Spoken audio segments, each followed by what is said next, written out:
She stood at the altar in a $50,000 wedding dress, surrounded by 300 guests and flashing cameras, when the unthinkable happened. Her fiancé whispered, "I can't," and walked away, leaving Charlotte Whitmore publicly humiliated in front of the entire town. But what this millionaire hotel heiress didn't know was that her greatest heartbreak would lead to her greatest love story. When a mysterious stranger in a pickup truck appeared in that church alley and changed everything with two simple words. Need help? Little did she know that this humble mechanic would challenge everything she believed about love, money, and what it really means to be saved.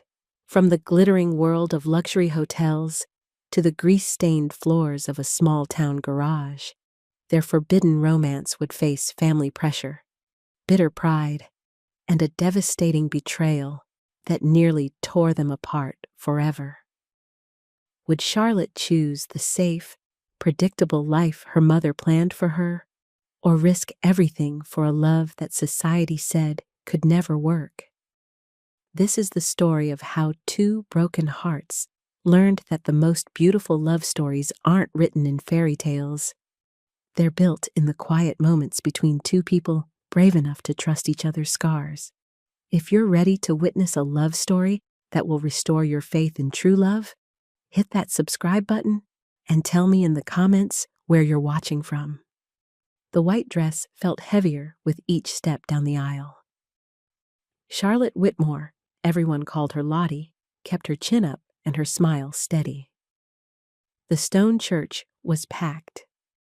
300 guests watched her walk toward Graham Pierce, her fiancé of 2 years. Everything looked perfect. The flowers were white roses, just like she'd planned. The music was soft and sweet. Her mother, Eleanor, sat in the front row wearing her best proud mother smile. Photographers waited outside, ready to catch the happy couple leaving the church. But something was wrong. Lottie could feel it.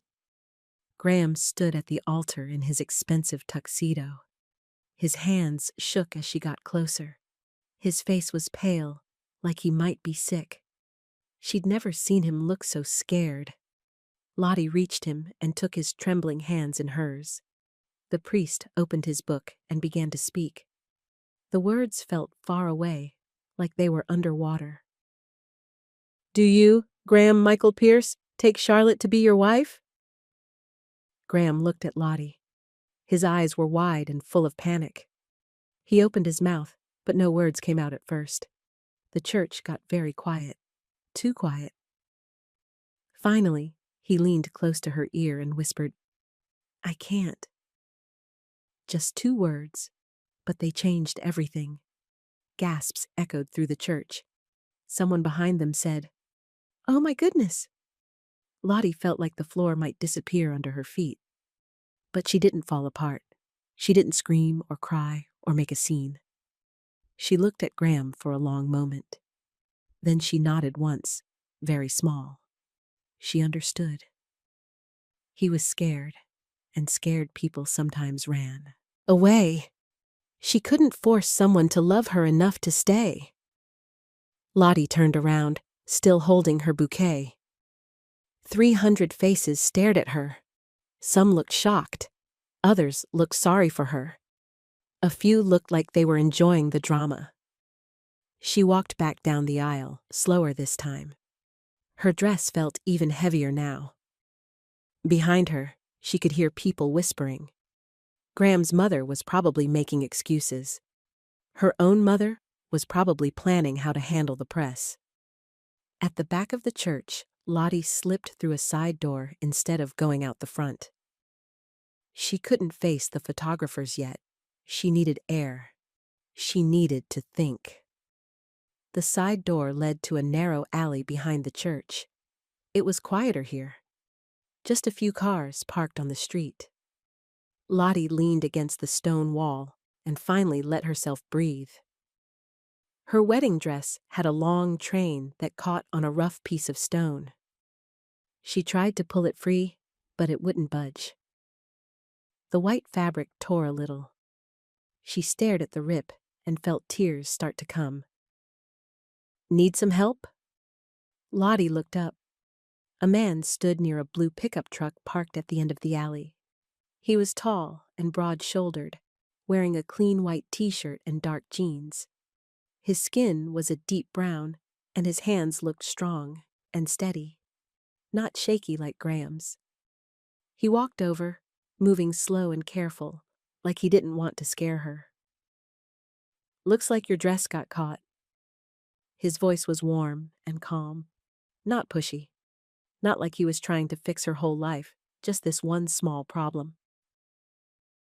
"Thank you," Lottie managed to say. Her voice came out scratchy. The man knelt down and gently worked the fabric free from the stone. He was careful not to make the tear bigger. When he stood up, he shrugged out of a light jacket and held it out to her. "You look cold." Lottie wasn't cold, exactly, but she was shaking. The jacket was warm and smelled like clean laundry and something else. Maybe motor oil, but the good kind, like honest work. "I don't even know your name," she said, pulling the jacket around her shoulders. "That's okay. You don't have to." He wasn't looking at her like she was famous. He wasn't taking pictures with his phone or asking what happened in the church. He was just being kind to a person who needed kindness. "I have a truck," he said, nodding toward the blue pickup. "I could drive you somewhere, away from here." Lottie glanced back at the church. Through the windows, she could see people moving around inside. Soon they'd come looking for her. The photographers out front were probably getting restless. "Okay," she said.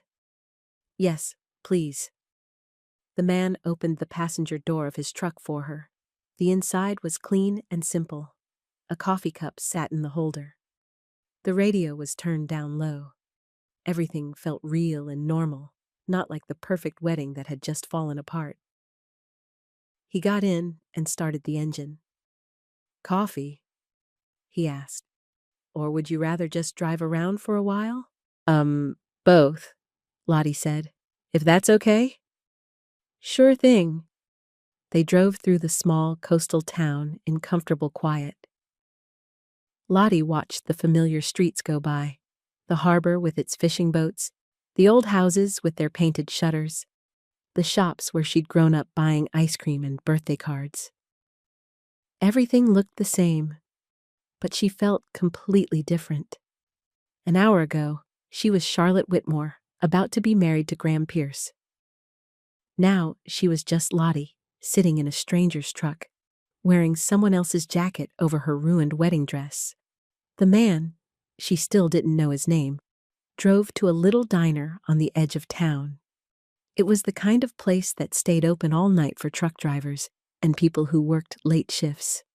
Not the kind of place where Charlotte Whitmore usually ate.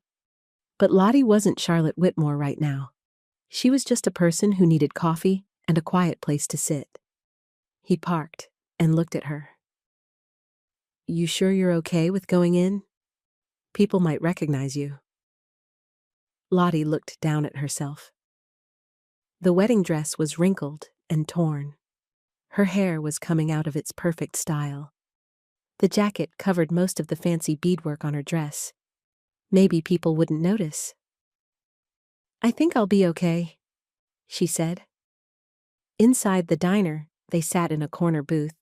The vinyl seats were patched with tape, and the table was scratched from years of use.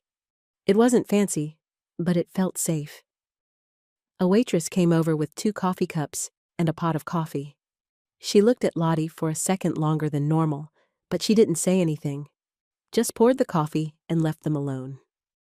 The man across from her had gentle eyes and careful hands. When he reached for the sugar, she noticed his fingers were clean but had small scars. Working hands. Hands that fixed things. "I work with my hands too," Lottie said, then felt silly for saying it. "Yeah? What kind of work?" "I run hotels. Well, I help run them. It's my family's business." She stirred her coffee even though she hadn't added anything to it. I spend a lot of time making sure everything looks perfect for guests.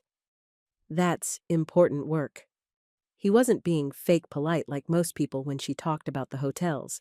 He meant it. What about you? She asked. I fix cars, have a small garage downtown. Do you like it? I love it. When someone's car breaks down, they're stuck. Scared, maybe. When I fix it, they can get where they need to go. He took a sip of his coffee.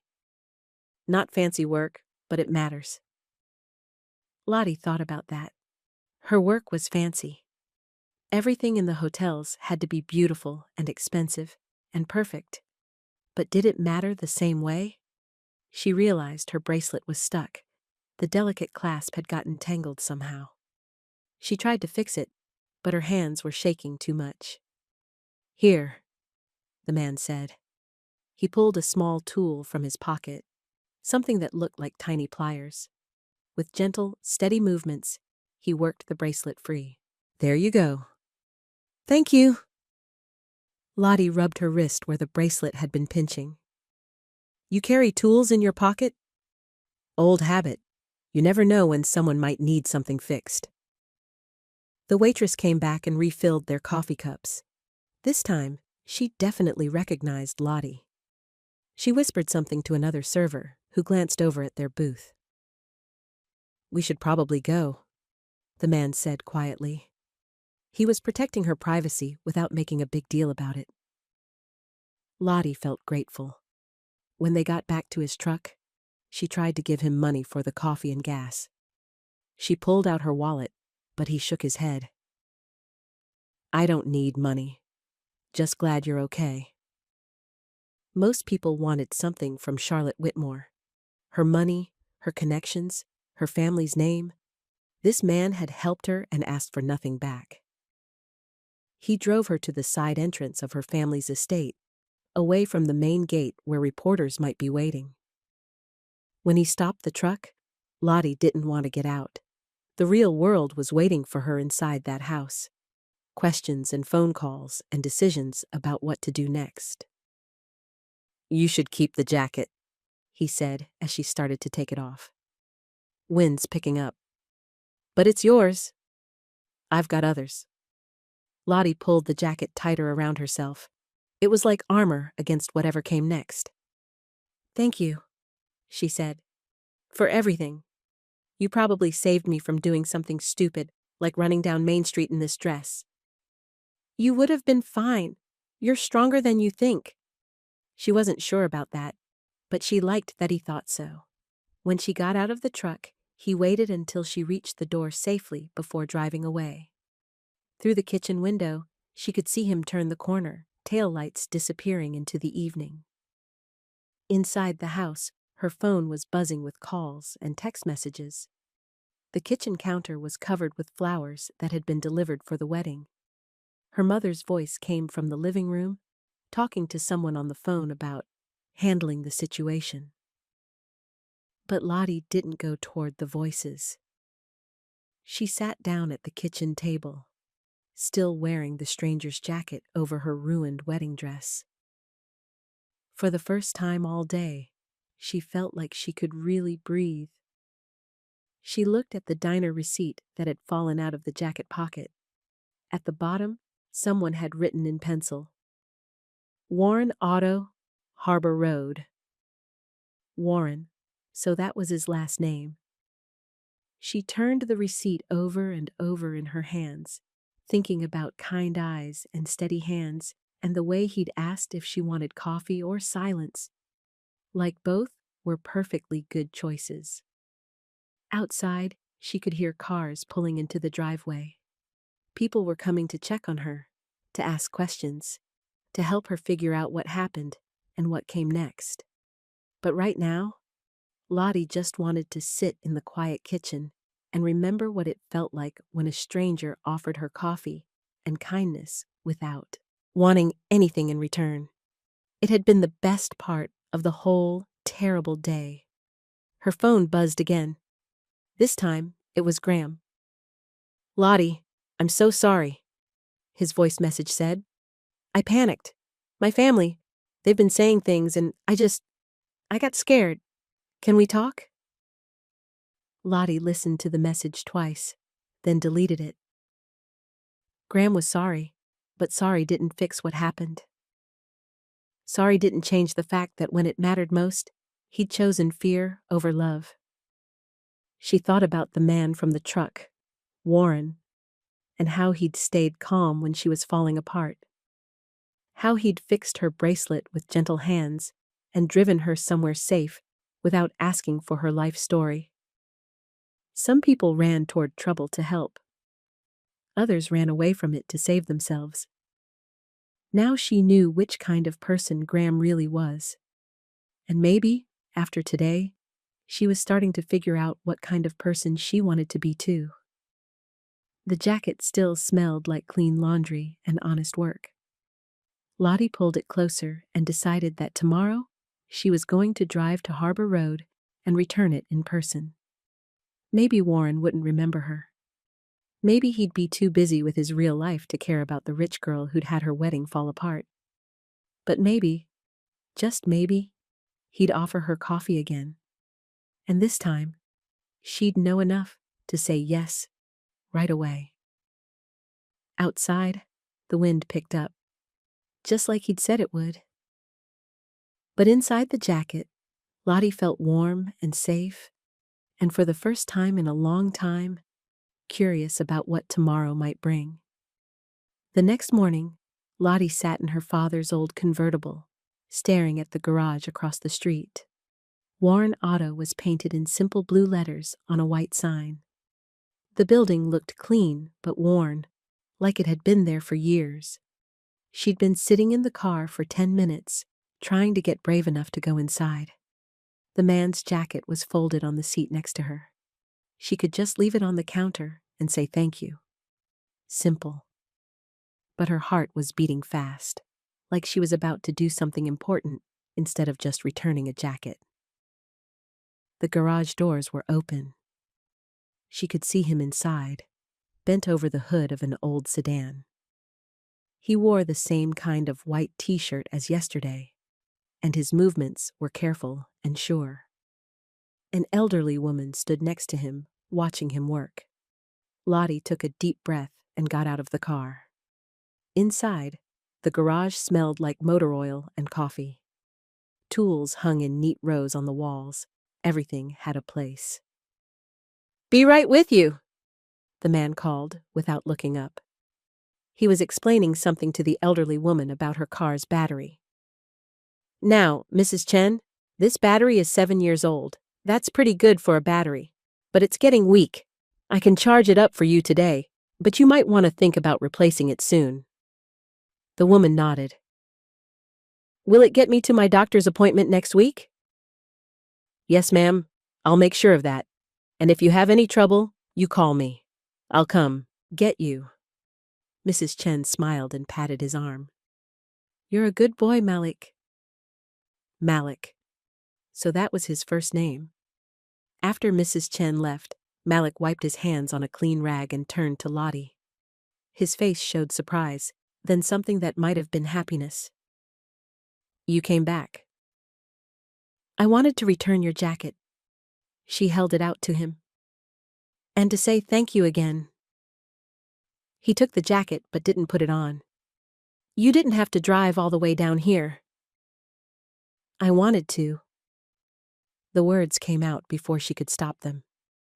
"I mean, it seemed like the right thing to do." Malik nodded toward the office. "Would you like some coffee? I was about to take a break anyway." The office was small and tidy. A coffee pot sat on a table next to a stack of repair manuals.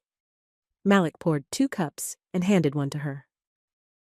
"How are you feeling today?" he asked. "Better than yesterday, I hope." "Different," Lottie said. "Yesterday feels like it happened to someone else." "Big changes can feel like that." They drank their coffee in comfortable quiet. Through the office window, she could see the main part of the garage. It wasn't fancy, but everything was clean and organized. Tools in their places, parts labeled and sorted. "This is nice," she said. "Your shop." "Thanks. It's not much, but it's mine. Pride showed in his voice, but not the bragging kind, the good kind. How long have you had it? 5 years. Saved up for the down payment, got a loan for the rest. Been building it up slowly. Lottie thought about her own work at the family hotels. She'd never had to save up for anything or worry about loan payments. Everything had always just been there, waiting for her. I should let you get back to work, she said, finishing her coffee. I could call you a cab if you need a ride. Oh, I drove, she laughed. Well, I tried to drive. My father's old car. It's a stick shift, and I'm terrible at it. Malik's eyes lit up. What kind of car? A convertible, 1967 Mustang. It was his favorite, but after he died, no one really drives it much. That's a beautiful car. Mind if I take a look? They walked outside together. The red convertible sat across the street, looking pretty, but somehow sad. Malik walked around the car, checking the tires and looking under the hood. She's in good shape, just needs to be driven more. I stalled 3 times just getting here, Lottie admitted. I think I'm hurting it. Stick shifts take practice. It's all about feeling the clutch. He looked at her thoughtfully. I could teach you, if you want. The basics, anyway. You'd do that? Sure. Can't have a beautiful car sitting in a garage getting lonely. Lottie felt her cheeks get warm. Was he talking about the car? Or was there something else in his voice?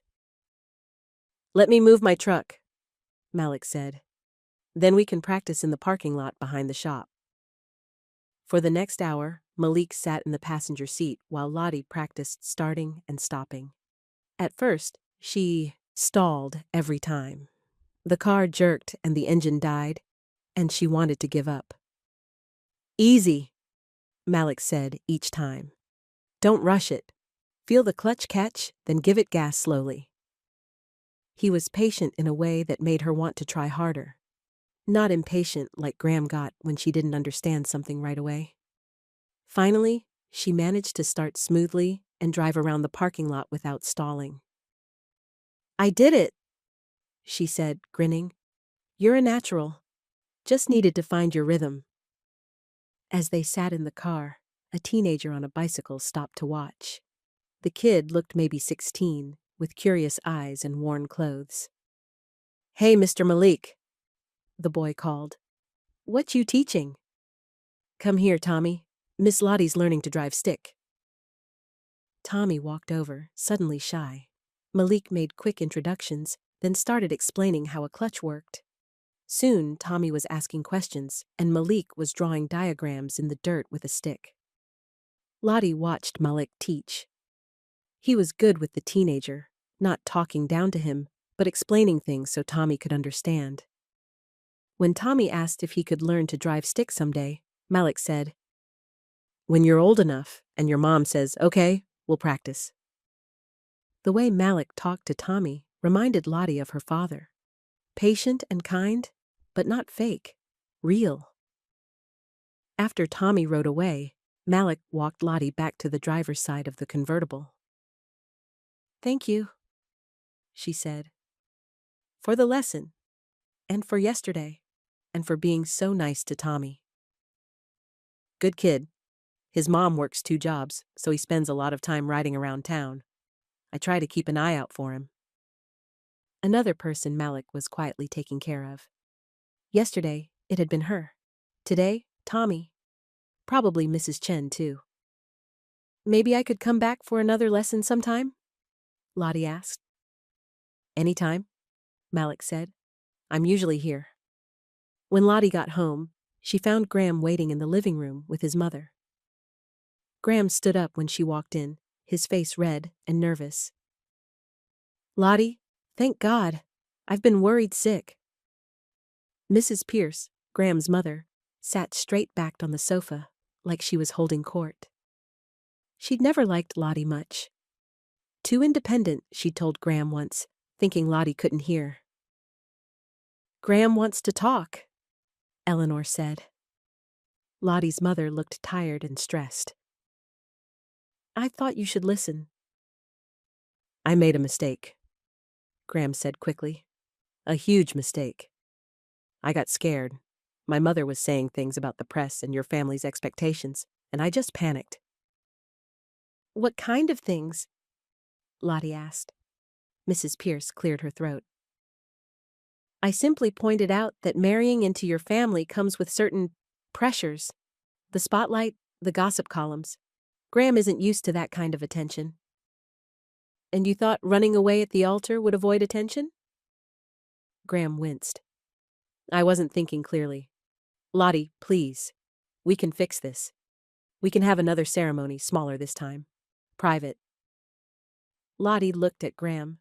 Really looked at him. He was handsome and came from a good family. He had a job at his father's law firm and drove a nice car. On paper, he was perfect for her. But when she thought about him, she felt nothing. No excitement, no curiosity, no urge to learn more about who he really was. When she thought about Malik, she felt awake. Graham, she said gently, you don't really want to marry me. Yes, I do. No, you want to marry the idea of me. The hotels, the family name, the security. But you don't want me. Graham started to argue, but Lottie held up her hand. And I don't really want to marry you either. I wanted to marry the idea of being married, having a perfect wedding, being a perfect wife. But that's not love. She took off her engagement ring, a huge diamond that had belonged to Graham's grandmother. It was beautiful and expensive and completely wrong for her. I'm giving this back, she said, placing it on the coffee table. I hope someday you find someone who makes you feel brave instead of scared. Mrs. Pierce looked shocked. Graham looked relieved, though he tried to hide it. After they left, Eleanor sat down next to Lottie on the sofa.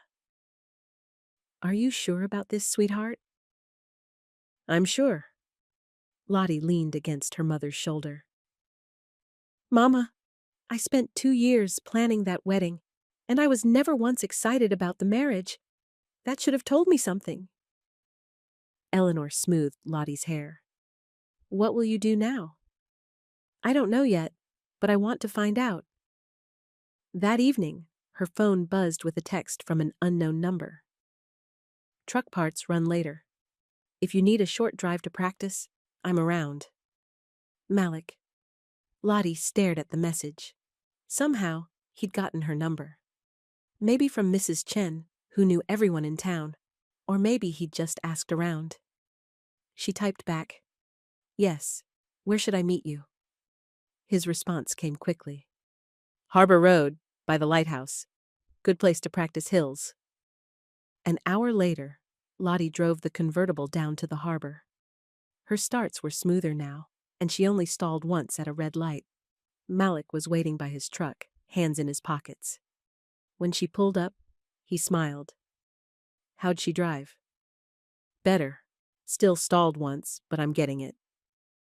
Want to try the coastal road? It's got some good hills for practice. They drove along the water with the top down. The evening was warm, and gulls called overhead. Malik talked about the different boats in the harbor.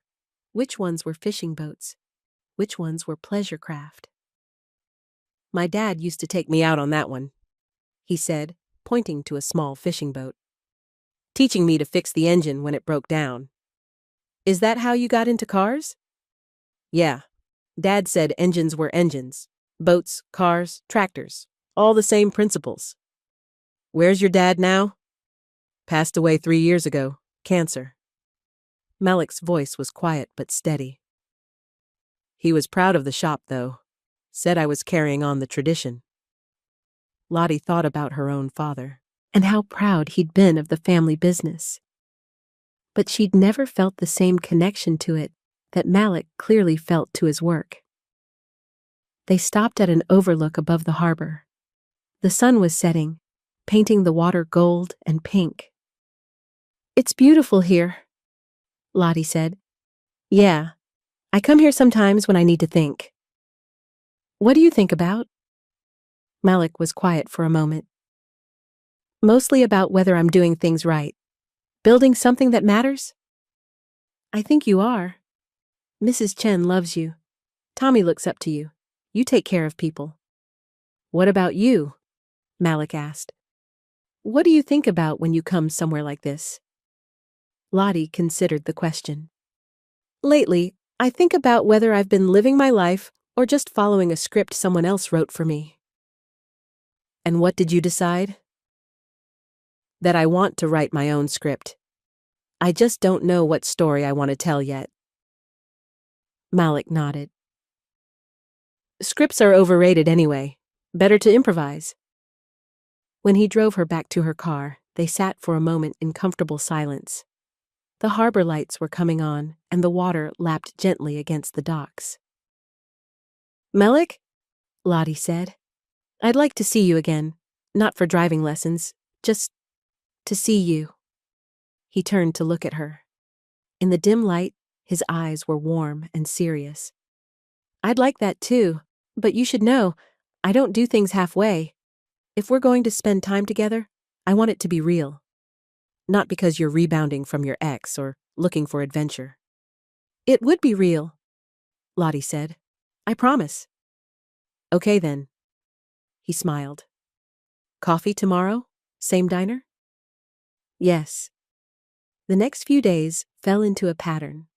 Lottie would drive to the garage in the afternoon, bringing coffee for Malik and his small crew. She'd sit in the office and do her hotel paperwork while he worked. Sometimes she'd help with small tasks, filing receipts or organizing parts.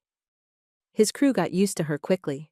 There was Ray, the older man who owned the building and sometimes helped with repairs, and Luis, a young mechanic who was learning the trade.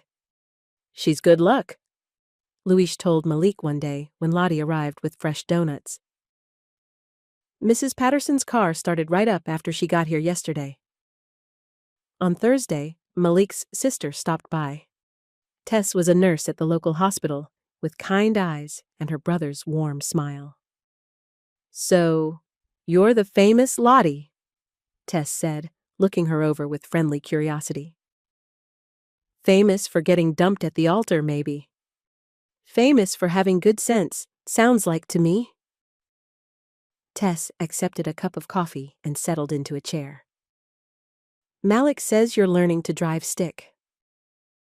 Your brother is a good teacher. He's good at a lot of things.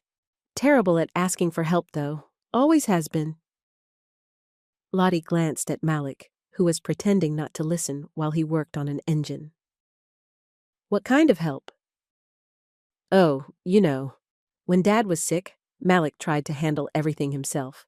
The shop, Dad's medical bills, taking care of me when I was still in nursing school.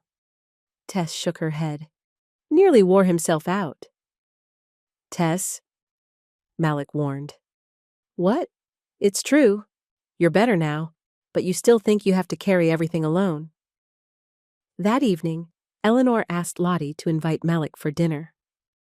I'd like to meet this young man, she said. If you're spending time with him, I should know who he is. Lottie was nervous about the dinner, but Malik accepted the invitation calmly. Your mother wants to check me out, he said. That's normal. I'd want to do the same if Tess brought someone home. The dinner was awkward at first. Eleanor was polite but cool, asking questions about Malik's business and background. But when she mentioned that the estate's cars needed servicing, Malik spoke honestly about what he could and couldn't do. I'm good with most repairs, he said. But if you need specialty work on those vintage cars, I know a guy in Boston who's better than me. I could coordinate with him if you want. Eleanor seemed surprised that he'd admit to not being the best at something. After Malik left, she sat with Lottie in the living room. He's different than I expected, Eleanor said. Different how? More substantial. I thought he might be trying to impress me, but he was just himself. Is that bad? Eleanor considered this. No, actually, it's refreshing. But Lottie, you have to think about the practical things. The press will notice eventually. People will talk. Let them talk. It's not that simple. Your reputation affects the business. Our family name means something. Mama, what if our family name means something good? Like being kind to people and treating them with respect. Eleanor sighed. You're not wrong, sweetheart, but the world doesn't always work the way we want it to. The next week brought the first real test of their growing relationship. Malik mentioned that he'd once worked on cars for their family's hotel fleet through a contracting company. I didn't know that, Lottie said. They were sitting on the harbor overlook, sharing a takeout dinner. It was a few years ago. The company I worked for had the contract.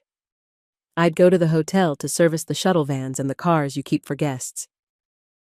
What happened? Why did you stop? Malik was quiet for a moment. The fleet manager treated the mechanics like we were there to steal something. Made us wait outside in the heat, wouldn't let us use the staff bathroom. Talked to us like we were stupid. Lottie felt sick. I'm sorry. I didn't know. It wasn't your fault. You probably didn't even know we were there. That doesn't make it okay. No, it doesn't. That's why I quit the contract. Found other work. Lottie thought about the hotel's policies and the way staff were treated. She'd always assumed everyone was happy and well treated because the hotels were successful. I want to change that, she said. The way people are treated? Change is hard in big companies. Lots of people have to agree. Then I'll start somewhere smaller and work my way up. Malik looked at her with something like admiration. You really mean that? Yes, I do. A few days later, they went shopping for a used truck. Malik's old one was starting to have problems, and he'd been saving for a replacement. Lottie had never been to a used car lot where price actually mattered. She watched Malik inspect engines and check mileage with the same care he brought to everything else. This one's good, he said about a blue pickup that looked exactly like his old one. Engine's solid, body straight, fair price. The salesman kept looking at Lottie like she might write a check for the whole thing. But she stayed quiet and let Malik handle the negotiation. This was his purchase, his choice. When they finished the paperwork, they sat in the bed of the new truck eating sandwiches from the deli next door. Thank you for not trying to help with the money, Malik said. Thank you for trusting me not to. I do trust you. That's new for me. What do you mean? Malik unwrapped his sandwich carefully. I dated someone a few years ago. Nice woman, but she kept trying to fix things for me. My business, my finances, my relationship with my family. She meant well, but it felt like she thought my life needed upgrading. What happened? I ended it, told her I wasn't a project that needed improving. Lottie understood. Rich people were always trying to help in ways that didn't actually help. Giving money instead of respect. Fixing symptoms instead of problems. I don't want to fix you, she said. I like you the way you are. Good, because I like me the way I am too. They were laughing about something silly when a photographer appeared from behind another car. The flash went off before either of them could react. Charlotte Whitmore, who's your new boyfriend? More cameras appeared. Someone must have recognized her at the car lot and called the gossip websites. Malik stood up slowly, his body tense. We should go. They drove back to the garage in silence. Inside his office, Malik sat heavily in his desk chair. This is going to be a problem, he said. Maybe not. Maybe they won't use the pictures. But even as she said it, Lottie knew they would. Rich girl rebounds with mysterious mechanic. The story would write itself. Sure enough, by evening, the photos were online with a headline that made Lottie's stomach hurt. Hotel Heiress's blue-collar fling. Malik called her that night. "I won't be used as a lesson," he said quietly. "I won't be the rough guy you date to prove you're not shallow. It's not like that. Isn't it? Rich girl dates poor boy, learns about real life, moves on to someone more suitable?" "No," Lottie said firmly. "That's not what this is." "Then what is it?" "It's me falling for someone who's kind and honest and makes me want to be better." A long silence.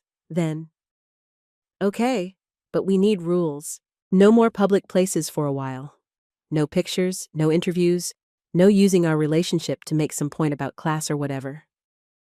"Agreed.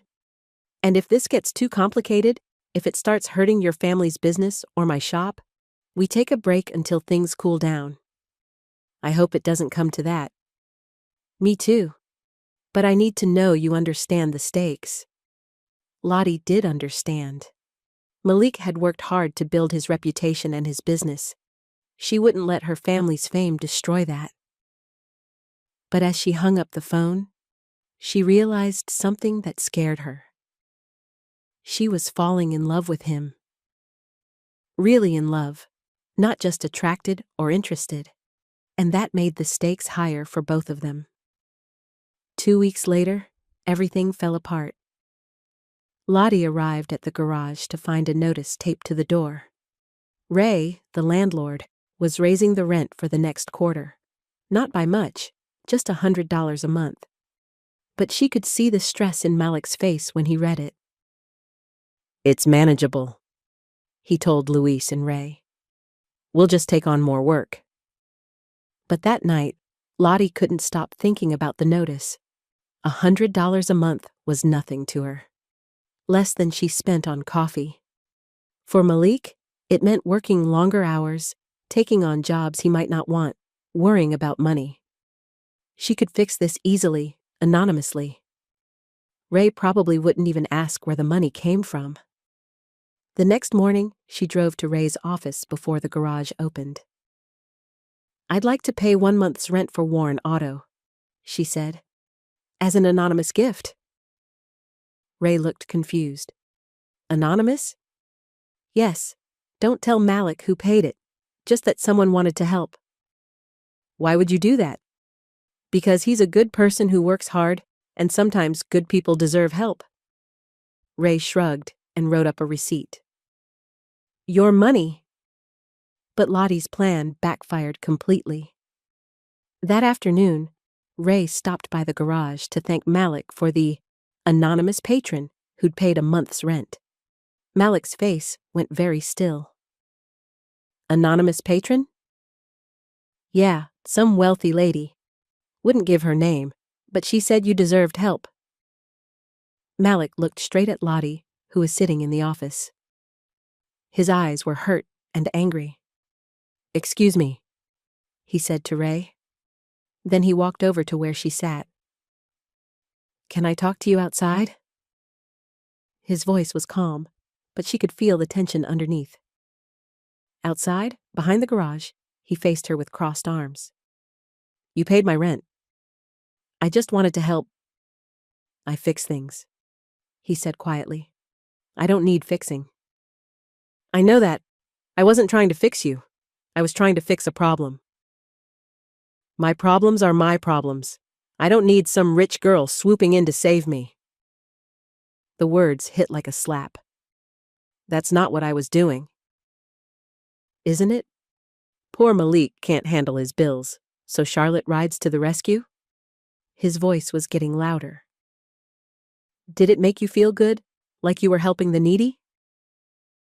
"You're being unfair." "Am I?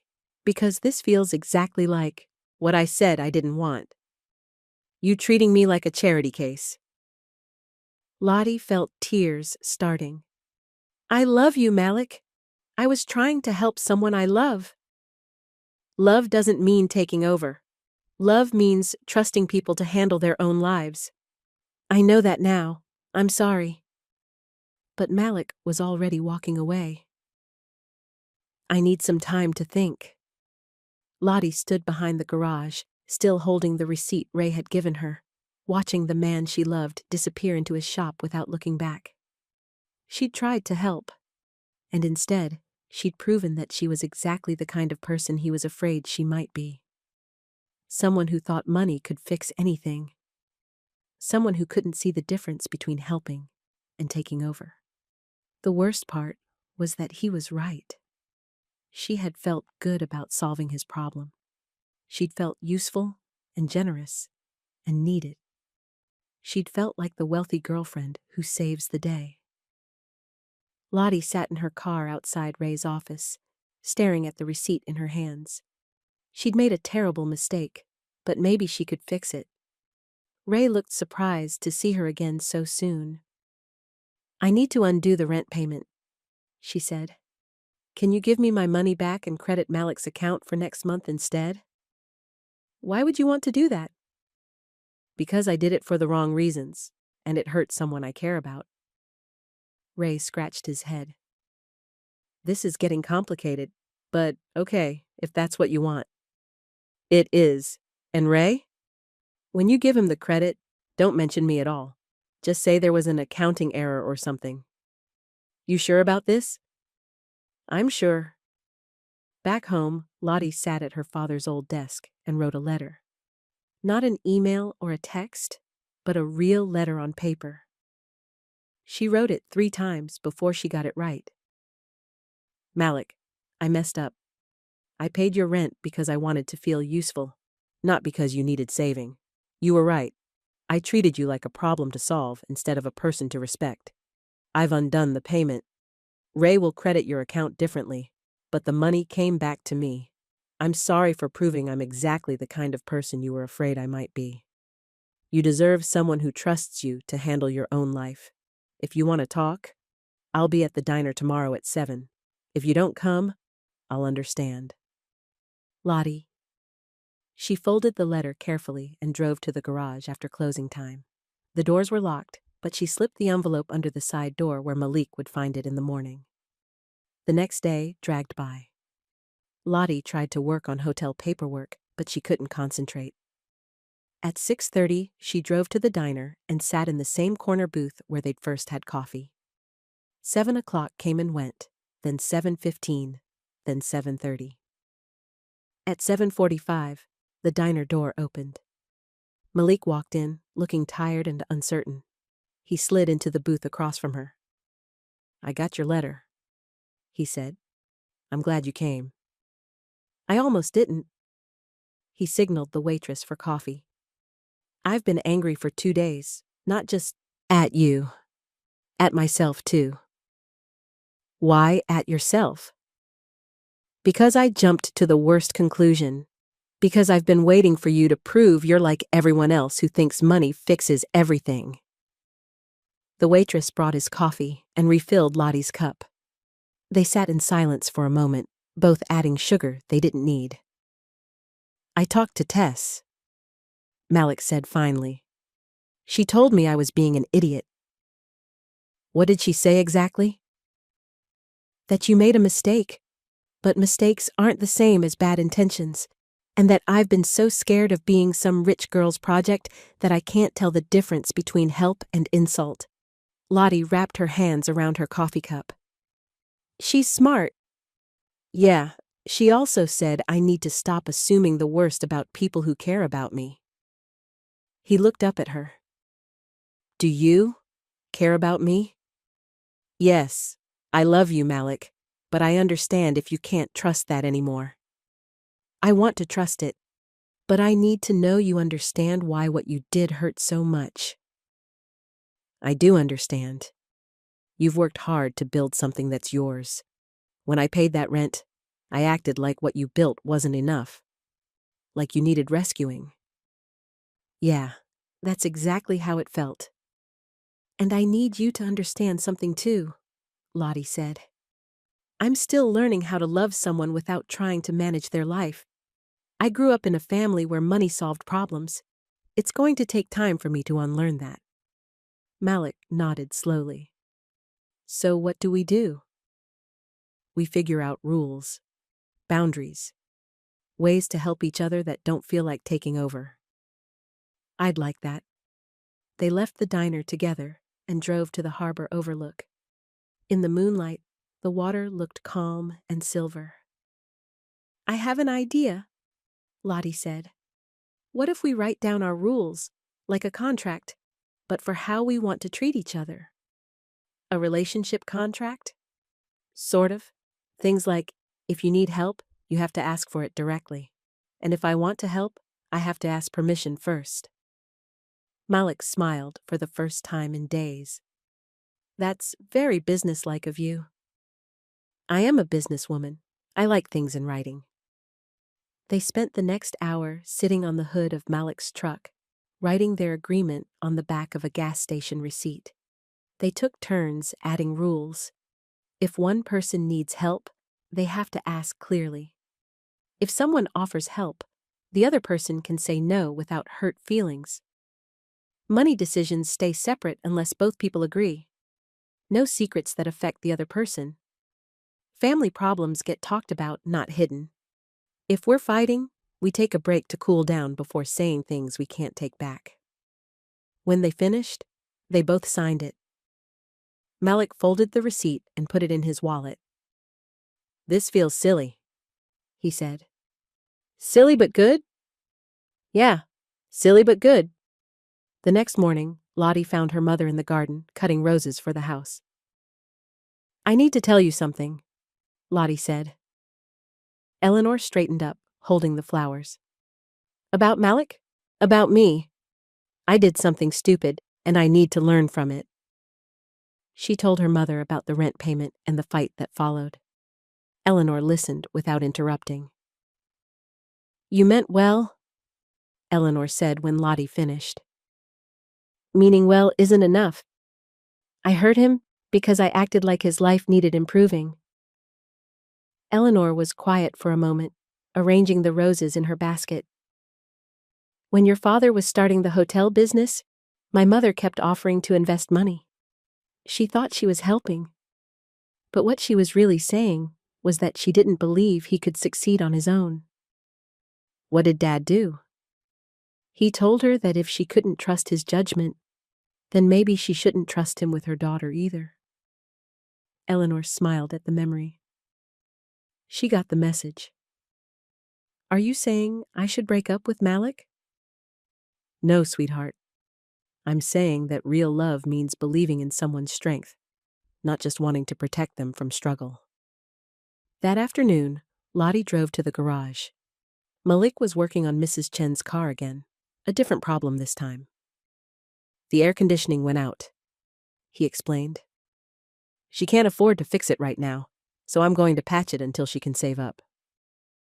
Lottie watched him work, thinking about what her mother had said.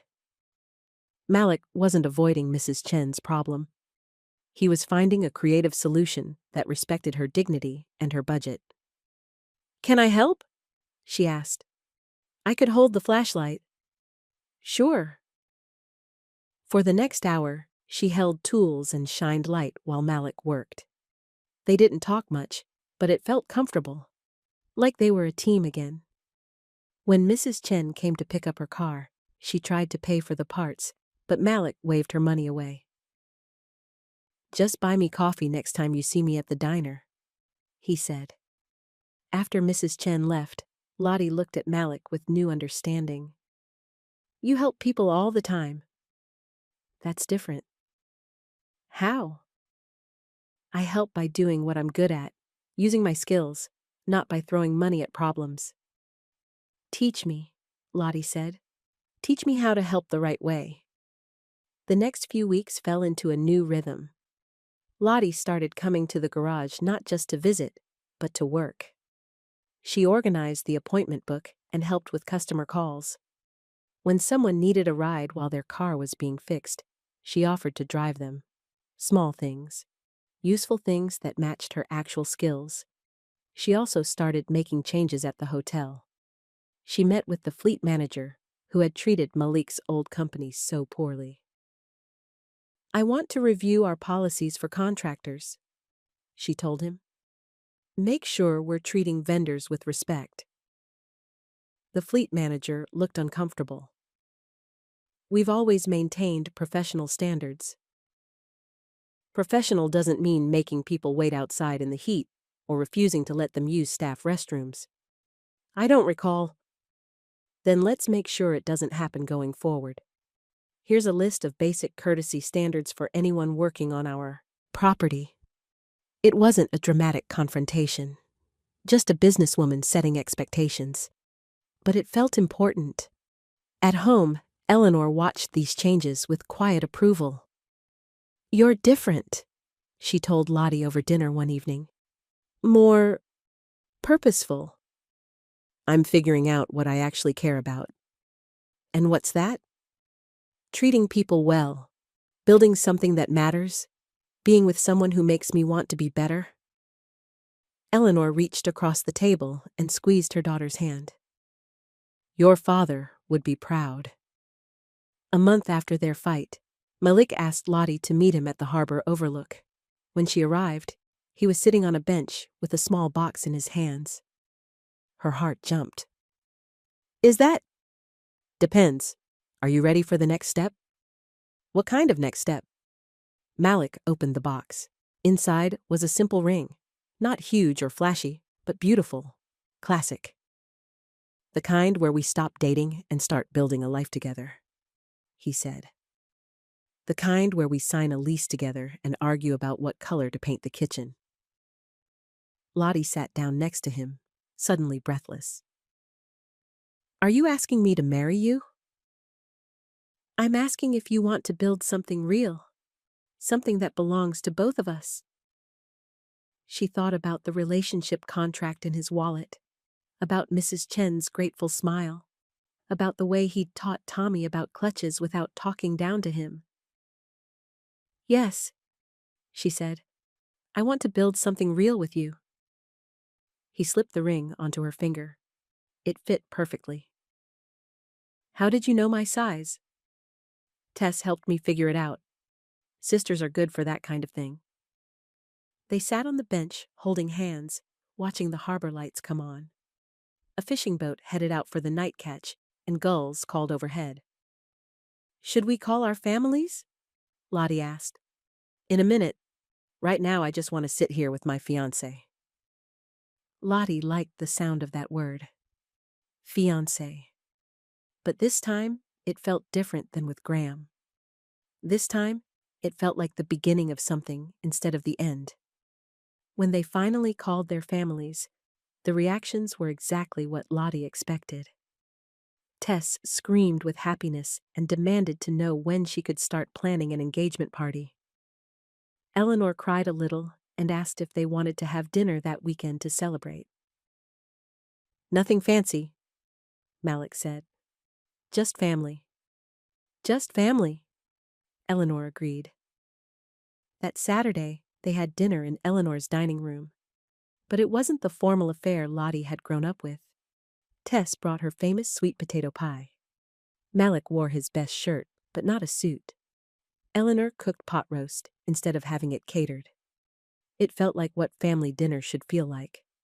After dessert, Eleanor pulled Tess aside to talk about wedding plans. Malik and Lottie cleaned up the dishes together in comfortable quiet. "Your mom's nice," Malik said, loading the dishwasher. "She likes you." "How can you tell?" "She's relaxed. When she doesn't like someone, she gets very polite and formal. Tonight she asked you to call her Eleanor instead of Mrs. Whitmore." "I noticed that."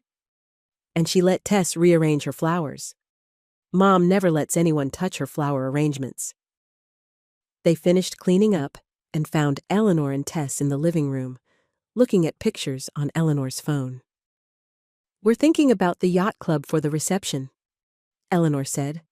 "It's elegant, but not too flashy." "Actually," Malik said, "we were hoping for something smaller. Maybe Tess's backyard, with string lights and music?" Eleanor looked startled. "The backyard?" "Just close family and friends," Lottie added. "Maybe 40 people total." "But the yacht club—" "Mama," Lottie said gently, "this isn't about making an impression. It's about celebrating with people we love." Eleanor looked around the room, at Tess's relaxed smile, at Malik's steady confidence, at her daughter's genuine happiness. "Backyard wedding it is," she said. "But I'm hiring someone to do the catering. Tess shouldn't have to cook for her brother's wedding." "Deal," Tess said, grinning. 2 months later, they were married in Tess's backyard, under string lights and paper lanterns. The guest list was exactly what they'd planned. Close family and friends, with Mrs. Chen and Tommy and Ray from the garage sitting at tables with Eleanor's bridge club and Lottie's college roommate. Malik wore a simple gray suit. Lottie wore her grandmother's dress, altered to fit perfectly. They wrote their own vows, promising to trust each other's strength and ask for help when they needed it. Graham came to the wedding, surprisingly. He found Lottie during the cocktail hour and handed her a small, wrapped box. "Just a wedding present," he said. "And an apology. I should have been honest about my doubts instead of running away." Inside the box was a vintage compass. The card said, "For finding your true direction. I'm glad you found yours." "Thank you," Lottie said. "That's very thoughtful." "He's a good man," Graham said, looking over at Malik, who was talking to Tommy about car engines. "Better than I was for you. We weren't right for each other, but that doesn't make you a bad person." Graham smiled. "You're generous to say that. I hope you'll both be very happy." After he left, Malik came over and put his arm around Lottie's waist. "That went better than I expected," he said. "He's not a bad person, just not the right person for me. I'm glad you figured that out before you signed a 30-year contract with him." "Me too." As the evening went on, Lottie watched their families blend together. Eleanor and Tess discovered they both loved old movies and spent 20 minutes discussing Katharine Hepburn films. Ray taught Eleanor how to play dominoes. Tommy appointed himself the unofficial DJ and kept the music at exactly the right volume. When it came time for the first dance, Malik led her to a small clearing under the string lights. The song was one they'd picked together. Nothing fancy, just something that felt like them. "No regrets?" Malik asked as they swayed together. "None. You?" "Just one." Lottie's heart skipped. "What?" "I should have asked you to dance that first night at the diner." She laughed. "I probably would have said no. I wasn't ready then. And now? Now I'm ready for everything. The whole life we're going to build together." Around them, their families and friends talked and laughed and celebrated. The fishing boats in the harbor twinkled with lights. The autumn air was crisp but not cold. It was exactly the kind of evening Lottie had never known she wanted. Simple and real and full of people who loved them for exactly who they were. "What are you thinking about?" Malik asked. "How lucky we are. How perfect this is." "It's not perfect," he said, "but it's ours." And that, Lottie realized, was so much better than perfect. Perfect was something you performed for other people. This was something they'd built together, with honest words and careful boundaries, and the kind of love that trusted someone else's strength. When the party wound down, they helped clean up the backyard. Eleanor insisted on washing dishes, and Tess packed up leftover cake for people to take home. "Best wedding ever," Tommy declared, his tie loosened and his hair messed up from dancing. "I'll tell my mom you said so," Malik replied. "She'll be sorry she missed it." Malik's mother lived in Florida now and hadn't been able to travel, but they'd video called her during the ceremony so she could watch them exchange vows. As they said goodbye to the last guests, Lottie realized she wasn't thinking about the future in terms of what might go wrong anymore. She was thinking about what they might build, the house they'd buy, the traditions they'd create, the way they'd handle the challenges that were sure to come. "Ready to go home, Mrs. Warren?" Malik asked. Mrs. Warren. She'd decided to take his name, something that had surprised her. but when she thought about it, Charlotte Warren sounded like someone who belonged to herself, not to a family business or social expectations. "Ready," she said. They drove home to the small house they'd bought together. Nothing fancy, but with good bones and a garage where Malik could work on their cars. In the driveway sat the red convertible, which Lottie now drove smoothly, and Malik's blue truck, which smelled like coffee and honest work. Inside, they kicked off their shoes and sat on the couch they'd picked out together, still wearing their wedding clothes. "So," Malik said, "we did it. We did it. Any idea what comes next?" Lottie thought about their relationship contract, now framed and hanging in their kitchen. About the hotel policies she was changing, and the garage that was steadily growing busier. About Eleanor's gradual acceptance and Tess's instant friendship. "I think we just keep doing what we've been doing," she said. "Building something together, one day at a time." Malik kissed her forehead. "That sounds exactly right." Outside, the harbor lights twinkled in the distance. Inside, they sat together in their own house, planning a life that belonged to both of them equally. It wasn't the life Lottie had planned when she walked down the aisle in her white dress 2 years ago. It was better. Real instead of perfect, chosen instead of expected, built on trust instead of obligation. And as she fell asleep in Malik's arms on their wedding night, Lottie smiled, thinking about coffee shops and stick shift lessons, and the way love looked when it was based on seeing someone clearly and choosing them anyway. 6 months after their wedding, Lottie woke up to the smell of coffee and the sound of Malik's truck starting in the driveway. She rolled over and checked the clock. 6:30 a.m. He was leaving early for a big job today. She found a note on the kitchen counter next to a fresh cup of coffee. "Big repair at the marina, home by dinner. Love you. M." Lottie smiled and took her coffee to the window. Through the glass, she could see their small garden where they'd planted tomatoes and herbs together. Everything was growing exactly like it should. The house felt peaceful in the morning, quiet. Not empty, just calm. She'd learned to love these solo mornings, time to think and plan without needing to fill every silence. Her phone buzzed with a text from Eleanor. "Board meeting moved to 2 p.m. Can you make it?" Lottie had been attending more hotel board meetings lately, learning the business side from her mother. It was different than she'd expected, less glamorous, more about budgets and staff policies and long-term planning. She texted back, "I'll be there." At the garage, she found Luis struggling with the books. Ray had asked him to help with the paperwork while Malik was at the marina, but numbers weren't Luis's strong point. "Mrs. Lottie," he said, looking relieved, "this computer hates me. Let me help." For the next 2 hours, they worked through invoices and parts orders. Luis was smart, but had never learned spreadsheets. Lottie showed him shortcuts and formulas that would make the work easier.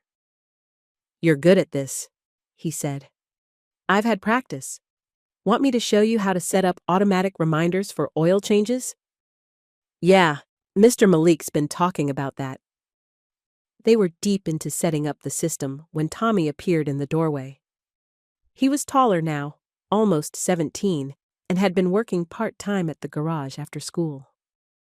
"My mom's car is making that noise again," he said. "Can someone look at it?" "Malik's at the marina," Luis said. "But I can check it." Lottie watched Luis work with Tommy, explaining what he was looking for and why. Luis was becoming a teacher, just like Malik. The garage was growing not just in business, but in the way it took care of people. "Just needs new brake pads," Luis concluded. "I can do it this afternoon." "How much?" Tommy asked, his face worried. "For your mom? Cost of parts. Labor's free." "Luis, you don't have to." "Yeah, I do. Your mom makes the best tamales in town. Fair trade. After Tommy left, Lottie looked at Luis with new respect. That was generous. Mr. Malik taught me that taking care of people is part of the job. Not just their cars, the people too. At the board meeting that afternoon, Lottie presented her proposal for changing the hotel's contractor policies. She'd been working on it for months, researching industry standards and talking to other businesses. These changes will improve our reputation with vendors, she explained to the board members. Better treatment means better service and more competitive bids. One of the older board members, her father's friend, Mr. Harrison, looked skeptical. This seems like unnecessary expense. We've always maintained adequate professional standards. Adequate isn't good enough anymore, Lottie said calmly. We want to be the hotel group that people recommend to others. That starts with how we treat everyone who works with us. Eleanor watched the discussion with interest. Lottie had learned to argue with facts instead of emotions, to build cases instead of just stating opinions. I think Charlotte's proposal makes sense, Eleanor said finally. Let's implement it as a trial program for 6 months. After the meeting, Eleanor walked with Lottie to the parking lot. You've changed, her mother said. You're more strategic, more confident about what you believe. Marriage suits me, I guess. It's not just marriage. It's finding your voice. Your father would be proud of how you handled that room. That evening, Malik came home tired but satisfied. The marina job had gone well, and he'd fixed a problem that other mechanics couldn't solve. How was your day? He asked, washing his hands at the kitchen sink. Good. Helped Luis with the books, went to a board meeting, started dinner. What kind of board meeting? Lottie told him about the contractor policy proposal while they cooked together. Malik listened without interrupting, asking questions that showed he understood the business implications. Sounds like you're making real changes, he said. Slowly. It's harder than I thought, changing how a big company operates. Most good changes take time. They ate dinner on the back porch, watching the sun set over the harbor. It was becoming their favorite time of day. No phones, no work talk, just being together. Luis is getting really good, Lottie said. He taught Tommy about brake pads today, and he was patient and clear about it.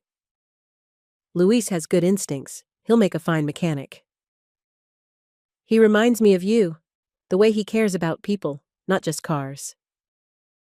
Malik smiled. That's the best compliment you could give him. 2 weeks later, their peaceful routine hit its first real test. Lottie was at the garage when she overheard a phone conversation between Malik and someone from the bank. His voice was tense, more formal than usual. I understand the concern, he was saying, but our numbers are solid. We've been growing steadily for 2 years.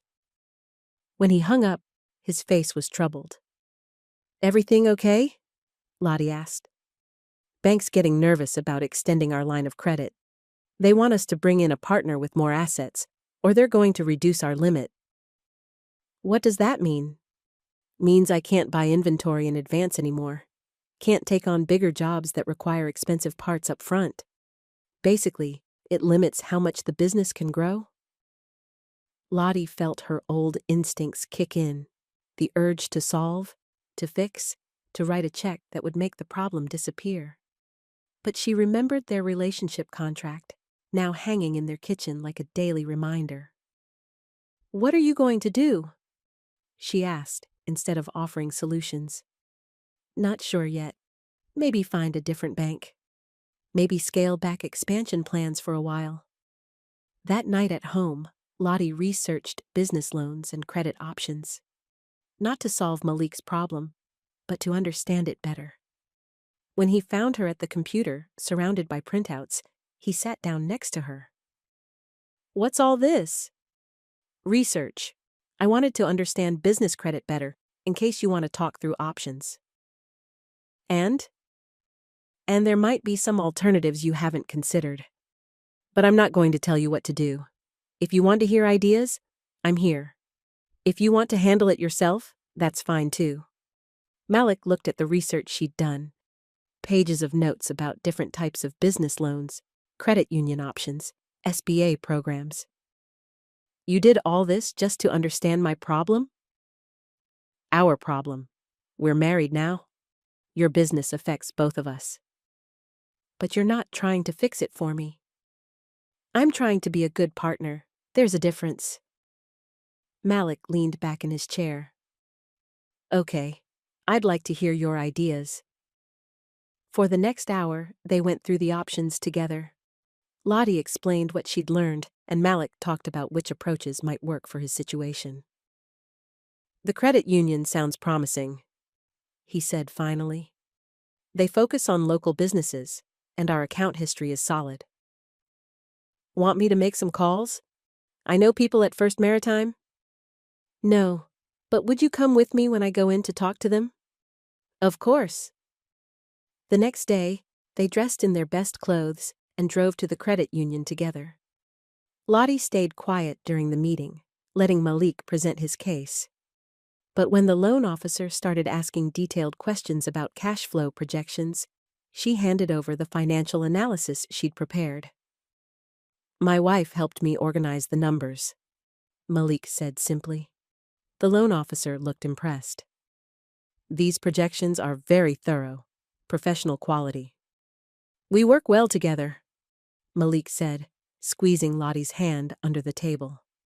3 days later, they got approval for a business credit line that was actually larger than what the old bank had offered. We did it, Malik said when he called with the news. You did it. I just helped with the paperwork. No, we did it. Together. That evening, they celebrated with takeout Chinese food and a bottle of wine on their back porch. As they ate, Malik pulled out his wallet and showed her their old relationship contract, now worn soft from being folded and unfolded. I think we need to add something, he said. What? When one person has a problem, the other person helps them think it through instead of thinking for them. Lottie smiled. I like that. They found a pen and carefully added the new rule to their list. When they finished, Malik folded the paper back up and returned it to his wallet. You know, he said, I never thought I'd be the kind of person who needed a relationship contract. Why? Because I thought love was supposed to be simple, natural, not something you had to negotiate. And now? Now, I think the best relationships are the ones where people are honest about what they need and what they can give. A month later, Eleanor asked them to dinner to discuss something important. She'd been mysterious about the topic, just saying it was a family matter. They ate in the smaller dining room this time, the one Eleanor used for casual meals. Tess was there too, which made Lottie curious about what her mother was planning. I've been thinking about retirement, Eleanor said over dessert. Lottie nearly choked on her coffee. Retirement? I'm 60 now, and I've been running this business since your father died. It's time to start transitioning leadership to the next generation. Mama, you love the hotels. I do, but I also love the idea of traveling and taking art classes and maybe writing that cookbook I've been talking about for 10 years. Eleanor looked at Lottie seriously. I want to offer you the position of Chief Operating Officer, full authority over day-to-day operations. Are you sure? I've only been attending board meetings for a year. You've been learning this business your whole life, even when you didn't know it, and the changes you've made with vendor relations have saved us money and improved our reputation. Lottie looked at Malik, who nodded encouragingly. What would it mean practically? She asked. More responsibility, more travel to our other properties, longer hours at least initially. And more pressure from the board members who think I'm too young? Eleanor smiled. Yes, but also more opportunity to make the changes you believe in. After Eleanor and Tess left, Lottie and Malik sat in their living room talking through the offer. It was a big decision that would affect both their lives. "What do you think?" she asked. "I think you'd be good at it, and I think you want to do it." "I do want to do it, but it would mean less time at the garage, more business travel. Are you okay with that? Are you asking for permission or asking for my opinion?" Lottie thought about the question. "Your opinion and your support. You have both. This is your chance to build something that matters to you." "What about the garage? You've been talking about expanding." "The garage will be fine. Luis is ready for more responsibility, and Tommy's learning fast. Besides, I like the idea of being married to a CEO. COO, Lottie corrected. For now." 2 weeks later, Lottie accepted her mother's offer. The announcement in the local business journal was small, just a few paragraphs about leadership transition at Whitmore Hotels. But for Lottie, it felt huge. She was no longer Charlotte Whitmore, daughter of the hotel family. She was Lottie Warren, Chief Operating Officer, someone who had earned her position through her own work. Her first big decision was expanding the vendor relations program to all their properties. Her second was implementing a scholarship program for employees' children who wanted to study hospitality management. The changes weren't dramatic or headline-grabbing, but they were real and meaningful to the people they affected. At home, she and Malik settled into a new rhythm. Some nights she worked late, preparing for board presentations or reviewing property reports. Some nights, he worked late, handling emergency repairs or teaching Luis new skills. But they always made time for morning coffee together and dinner conversations that weren't about work. Their relationship contract had evolved to include rules about protecting their time together. On their first wedding anniversary, they threw another backyard party. Smaller than the wedding, just close friends and family. Mrs. Chen brought her famous dumplings. Tommy, now almost 18 and accepted to community college, demonstrated the brake pad replacement he'd learned from Luis. Ray told stories about the early days of the garage that made everyone laugh. "Look at all this," Tess said to Lottie as they watched Malik teach Eleanor's bridge club friends how to check their tire pressure. "All what?" "This life you've built. A year ago, you were planning a wedding that was all about appearances. Now you're having a party that's all about the people you love." Lottie looked around the yard. Eleanor was deep in conversation with Luis about his plans to open his own shop someday. Tommy was showing one of Eleanor's friends how to check her oil. Malik was patiently answering questions from people who'd never thought about cars before tonight. "It doesn't look like much," Lottie said. "It looks like everything," Tess corrected. "It looks like a life where people take care of each other." Later that night, after everyone had gone home, Lottie and Malik sat on their back steps sharing a piece of leftover anniversary cake. "Good party," Malik said. "Good year. Any regrets about taking the job?" "None. You?" "Just one." Lottie's fork paused halfway, to her mouth. "What?" "I should have bought more ice cream. We ran out before dessert." She laughed and nudged him with her elbow. "That's your biggest regret?" "That's my only regret." They sat in comfortable silence, watching the harbor lights twinkle in the distance. Tomorrow would bring new challenges, a difficult board meeting for her, a complex engine rebuild for him. But tonight was just about being together in the life they'd chosen. "Malik?" "Yeah?" "Thank you for teaching me the difference between helping and taking over. Thank you for teaching me the difference between independence and stubbornness." As they got ready for bed, Lottie thought about the woman she'd been a year ago, walking down the aisle in a white dress toward a life that looked perfect, but felt empty. That woman had been so afraid of making mistakes that she'd almost missed the chance for something real. Now she made mistakes regularly. Business decisions that didn't work out, arguments with Malik about money or time, moments when she fell back into old patterns of trying to manage everyone's problems.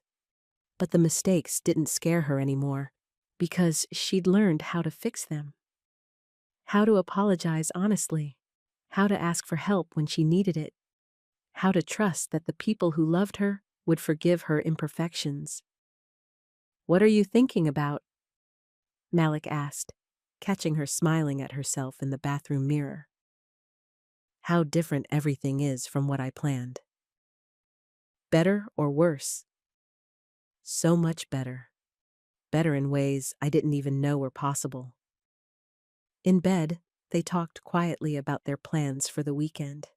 Nothing exciting. Grocery shopping, working in the garden, maybe driving up the coast in the convertible. Ordinary things that felt precious because they were chosen, not expected. "I love you," Lottie said as they turned out the lights. "I love you too." Simple words, but they carried weight now. They meant, "I choose you, problems and all.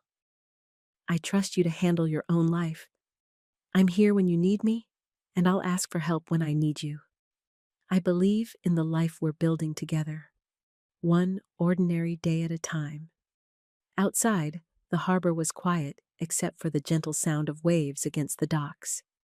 Inside their small house, Lottie and Malik slept peacefully, surrounded by the life they'd built from honesty and patience, and the kind of love that trusted someone else's strength.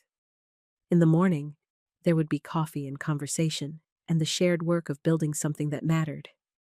There would be challenges and changes, and the daily choice to keep choosing each other.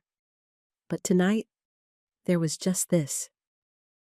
Two people who had found their way to each other through heartbreak and pride, and the willingness to learn something new about love. It wasn't the fairy tale ending Lottie had once imagined. It was better. It was real. And real, they had discovered, was the most beautiful thing of all. The end.